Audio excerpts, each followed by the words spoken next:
Live from Wakeland High School in Frisco, Texas, this is Win TV. Today is January 28th, 2021, and you're watching Win TV Live. Please stand for the Pledge of Allegiance.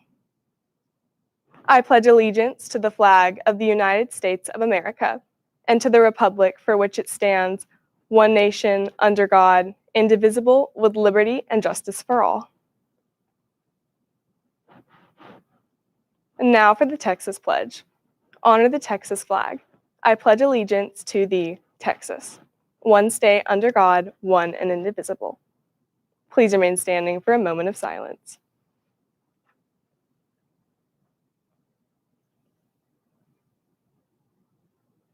In the studio today, Lexi Lowy and Hayden Foster are here to wrap up their human trafficking campaign. So January is Human Trafficking Awareness Month, and Student Council wanted to raise awareness to this topic. So we created some posters and signs and put them around the campus because human trafficking is often an issue that's commonly overlooked. In Texas alone, over 300,000 people are trafficked, and 25% of that is minors.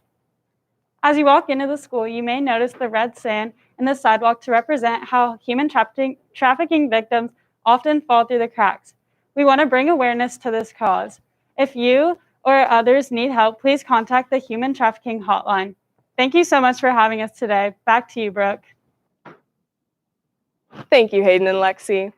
Conor Mckenna has qualified for the Olympic trials. Here's Ryan Yarborough with more on the story. For many athletes, competing in the Olympics is the ultimate goal. Conor Mckenna, a Wakeland junior and varsity swimmer, has a shot at making this dream a reality. Conor qualified to try out for the Olympics at the Arena Winter Championship in December and is now preparing for his trials in June. So I've been swimming now for maybe 10 years. It sounds like a long time, but really it's just ever since I've been a little kid, I've kind of been around the water.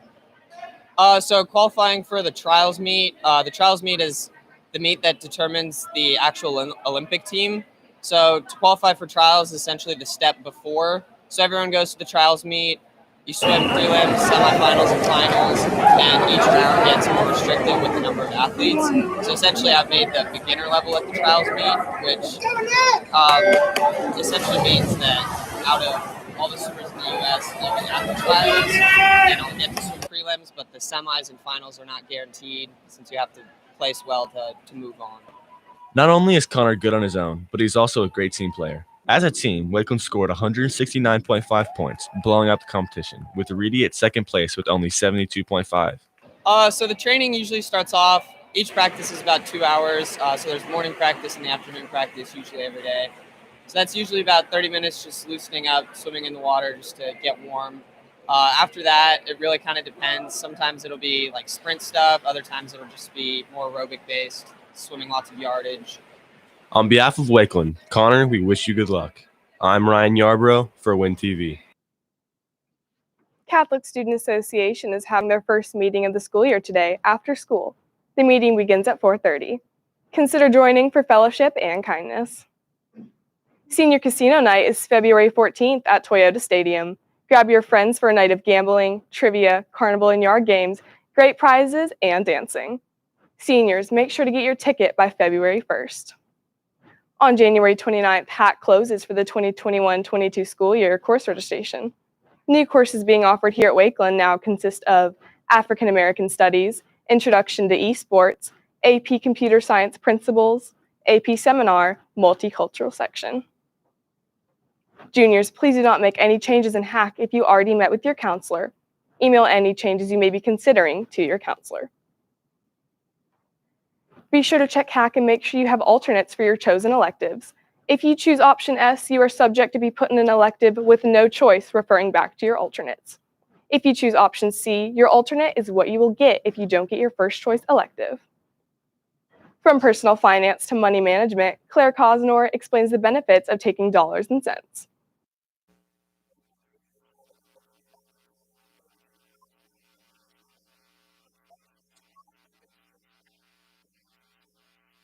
Well, we cover a lot throughout the class. We start out by just learning with an introduction to personal finance and building the foundation understanding that personal finance is 80% behavior and 20% head knowledge. So you've got to learn that you've got to start to manage and learn some self-discipline. And we learn what types of insurance to have so that you have proper insurance so that you can protect the wealth that you will build.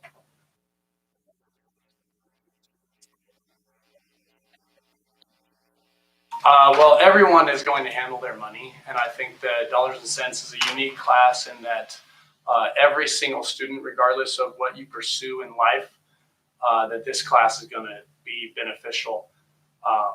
There are only a few classes I think that you would take in high school that you could say every single student would be able to use that content every day for the rest of their lives.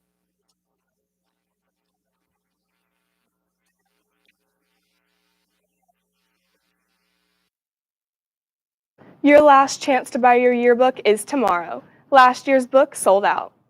The only way to guarantee you get one is to purchase in advance. Go to jostensyearbooks.com and search for Wakeland. Don't miss out on the 15th anniversary edition of The Prowler. Now for today's COVID-19 update.